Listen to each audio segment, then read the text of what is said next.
অ্যাসেম্বলিতে যে ভাষণ রেখেছেন সেই ভাষণে অ্যামেন্ডমেন্ট মোশনে আমাদের বিরোধী যে বিধায়করা অ্যামেন্ডমেন্ট মোশন এনেছেন সেটাকে সমর্থন জানিয়ে আমি কিছু বক্তব্য পেশ করতে যাচ্ছি।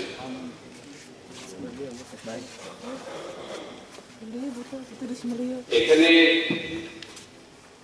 যে গভর্নমেন্টের মাননীয় রাজ্যপালের যে অ্যাড্রেস,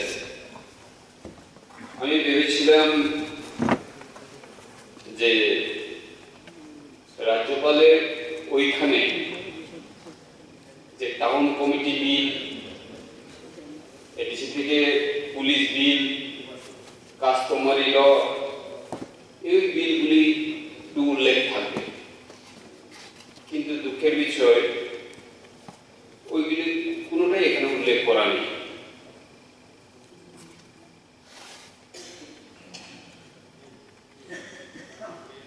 এতগুলো বিল থাকা সত্ত্বেও কেন আমাদের রাজ্যপাল ওই বিলগুলি সম্পর্কে কিছু বলেননি এটা আমি জানি না।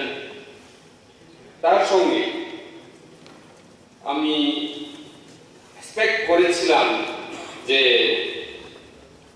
আমাদের টিটিআইডিসি গভর্নমেন্ট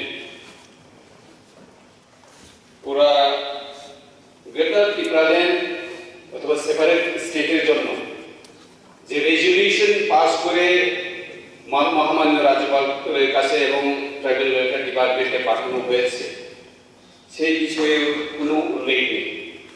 আজকে এই পবিত্র বিধানসভায় দাঁড়িয়ে আমি এটাই বলতে চাই, যখন আমি 2018 সালের বিধায়ক ছিলাম তখনও আমি ত্রিপুরাল্যান্ডের কথা বলেছি, এবং আজকেও যেহেতু ভারতের সংবিধানের 2-3 ধারায় উল্লেখ আছে যে সেপারেট স্টেটের জন্য আমরা কথা বলতে পারি এবং ডিমান্ড রাখতে পারি।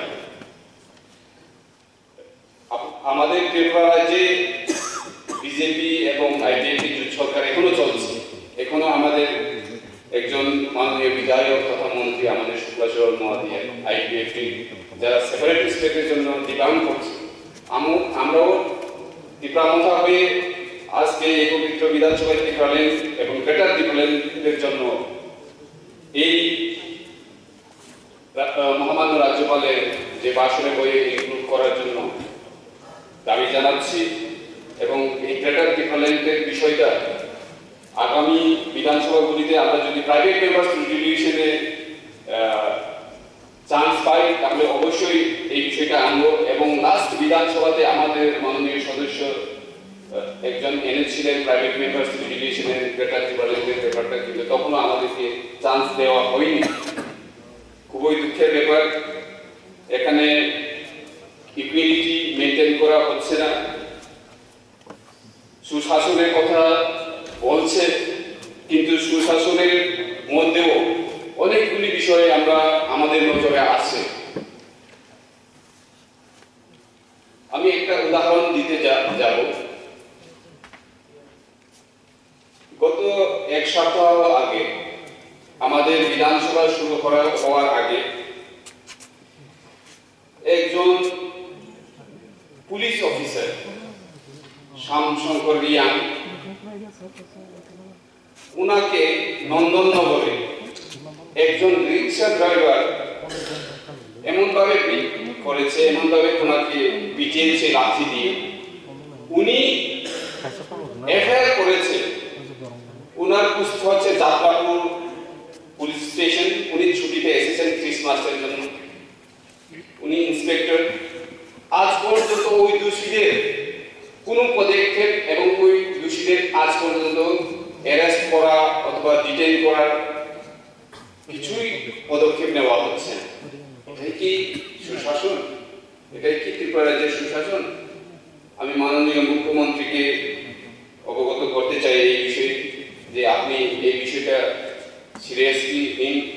কারণ আপনারা এবং আমরা সবাই বলি উই আর ইন্ডিয়ান, আমরা হিন্দুস্তানি, আমরা ভারতবর্ষে বাস করি।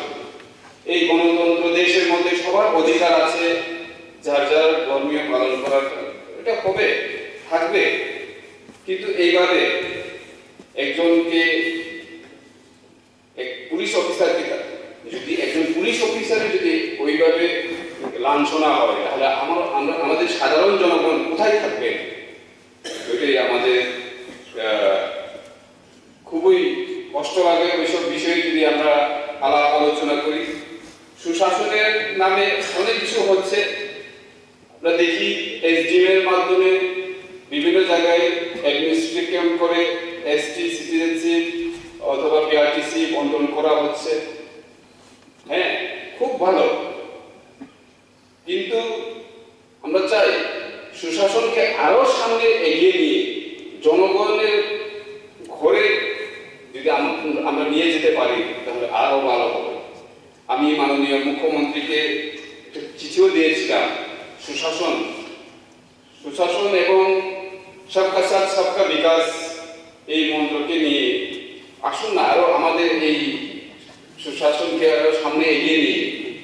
আমি যে চিঠি মুখ্যমন্ত্রীকে দিয়েছিলাম সেটা হচ্ছে আমার এরিয়াতে 2টি ব্লক, হেজামারা ব্লক এবং লেপুঙ্গা ব্লক, যেটা মোহনপুরের আন্ডারে পড়ে, মোহনপুর হেজামারা ব্লক এবং লেপুঙ্গা ব্লক, 2টি ব্লককে নিয়ে একটা এসডিএম অফিস করার জন্য আমি মুখ্যমন্ত্রীকে চিঠি দিয়েছিলাম।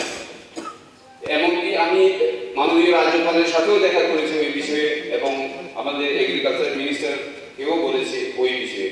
ওইগুলি করলে আমাদের জনগণরা যারা গ্রামের থেকে এসে এই শহর অঞ্চলে এসে গাড়ি ভাড়া এবং টাইম খরচ যাতে সেভ করা যায়, এগুলি চিন্তা ভাবনা করে ওইগুলি দেখা দরকার। মাননীয় রাজ্যপালের ভাষণের মাধ্যমে আমাদের পরিষদীয় মন্ত্রী ভাষণ রেখেছিলেন।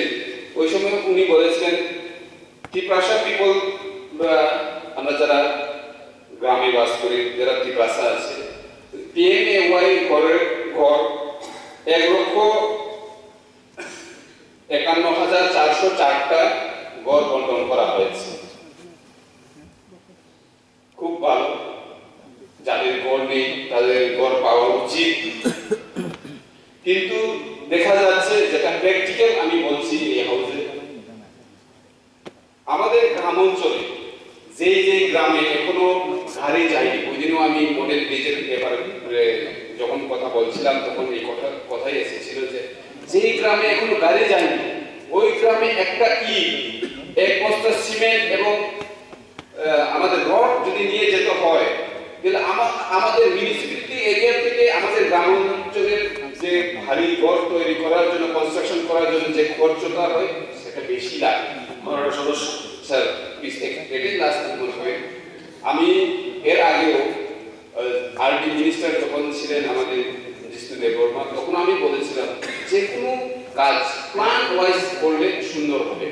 যদি আমাদের আরডি রুরাল এরিয়ার যে ঘরটা হবে, তার জন্য আলাদা স্টেট, জানি এটা সেন্ট্রাল স্কিম, কিন্তু আমরা সেখানে স্টেট গভর্নমেন্টের যে স্টেট গভর্নমেন্টের যে অংশটা, সেটাকে একটু বাড়িয়ে আমরা যদি গ্রামের ওই বাড়িঘরটাকে করা যায়, তাহলে এই 1,30,000 টাকা দিয়ে তো একটা ঘর হয় না, আমরা সেটা জানি। তবু এই প্ল্যানটা নেক্সট সেশনে যাতে আমরা এই বিষয়টা আবার উঠাইতে না হয়, সেই জন্য প্ল্যানিং কমিশন এবং আমাদের ত্রিপুরা রাজ্যের মুখ্যমন্ত্রীর কাছে আবেদন থাকবে যে এই রাজ্যপালের ভাষণের মধ্যে এইগুলিও যাতে ঢুকানো হয়। কারণ আমরা দেখি যে ঘর বানানোর যে খরচ, সেটা আমাদের আরবান এরিয়া থেকে রুরাল এরিয়াতে আরো বেশি টাকার প্রয়োজন হয়। এইগুলি এই রাজ্যপালের ভাষণের মধ্যে ইনক্লুড করা হোক, সেটা আমি চাই। আরো ছিল, অনেক কিছু ছিল, কিন্তু আমাদেরকে এভাবে দেওয়া হয়েছে যে 10 মিনিটের মধ্যে 7 মিনিটের মধ্যে কিভাবে বলবো, কিন্তু প্রথম দিক থেকে আধা ঘন্টা 1 ঘন্টা করে সবাই সময় নিয়ে নিয়েছে স্যার, সময় নির্বাহিত। তবু আমি যেটা বলেছিলাম এইগুলো যাতে করা হয়। সবাইকে নমস্কার, থ্যাংক ইউ, ধন্যবাদ।